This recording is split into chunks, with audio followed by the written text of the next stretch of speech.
Voici l'organisation d'Horus tentant de répondre à la question qui a créé Dieu. Mes frères ainsi que vous, mes sœurs, il y a quelques jours, hier, un enfant me demande, mais si Allah il existe, qui l'a créé? Cette question-là, si je la pose à tous ceux qui m'écoutent, je ne sais pas combien de personnes vont pouvoir répondre et convaincre cet enfant ou même un adulte ou une personne qui n'est pas musulmane. Si on te pose la question, qui a créé Allah? Et c'est une question qui peut venir d'un musulman comme d'un non-musulman. J'ai reçu cette question hier. Hier, qu'est-ce que tu vas lui répondre? Tu vas lui dire non, Allah il n'a pas de créateur. Ok, très bien. Lui, c'est quelqu'un qui fonctionne avec la logique et peut-être qu'il n'est pas musulman. D'accord? Ou c'est un musulman qui a des doutes. Comment est-ce que tu vas réagir avec lui?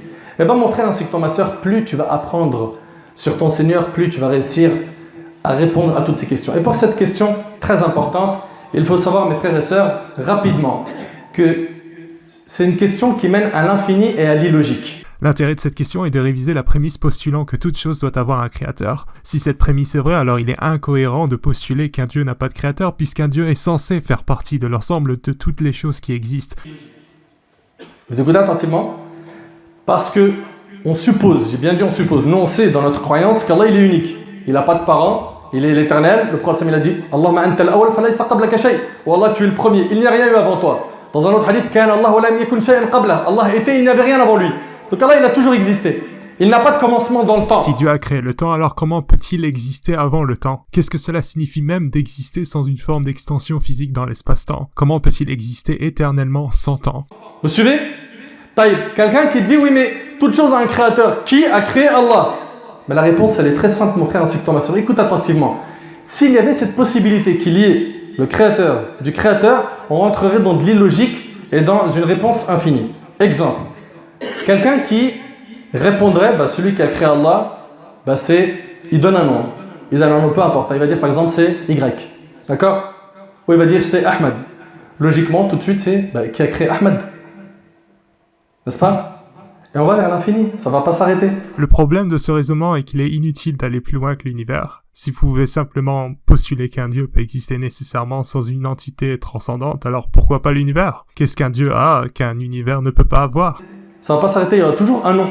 Il y aura toujours un nom, ça ne va pas s'arrêter. Et qui a créé Mohammed? C'est Ibrahim. Qui a créé Ibrahim? Ça sera Isa, Zakaria. Ça finit pas. Et donc, s'il y avait eu un créateur du créateur, l'univers n'aurait pas existé. Pourquoi même supposer que l'univers doit avoir été créé? Pour moi, la création est une transition temporelle d'un état de non-existence à un état d'existence.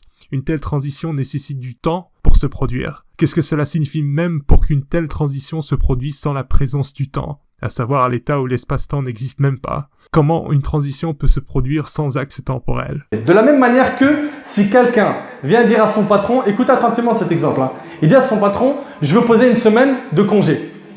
D'accord? Et son patron il lui dit, pas de problème, mais il faut que je voie avec mon supérieur. Il veut une semaine de congé. Son supérieur lui dit, pas de problème, mais il faut que je voie avec mon supérieur. Le supérieur du supérieur lui dit, pas de problème, mais je dois voir avec mon supérieur. Et ça ne se finit pas. Si cette chaîne ne se finit pas, vous êtes d'accord avec moi qu'il ne va jamais prendre sa semaine de vacances? Oui ou non? L'exemple, il est facile à comprendre. De la même manière, s'il y avait eu le créateur du créateur, l'univers n'aurait jamais existé. Exactement, et c'est pour ça que nous devrions nous arrêter à un état non contingent. Cependant, compte tenu des points que j'ai soulevés précédemment, il serait insensé de poser l'hypothèse d'un créateur, ou de tout état antérieur à l'univers, car il n'y a pas eu assez de temps, en fait pas de temps du tout, pour que cet état existe. L'univers n'aurait jamais existé, on serait resté dans l'infini. Il n'y aurait pas eu finalement quelqu'un qui... Parce que il faut bien que... Et donc la logique n'accepte qu'un seul créateur. La logique n'accepte aucun créateur. Unique, qui est Allah Azza wa Jalla. Et nous dans notre croyance, Allah a toujours existé.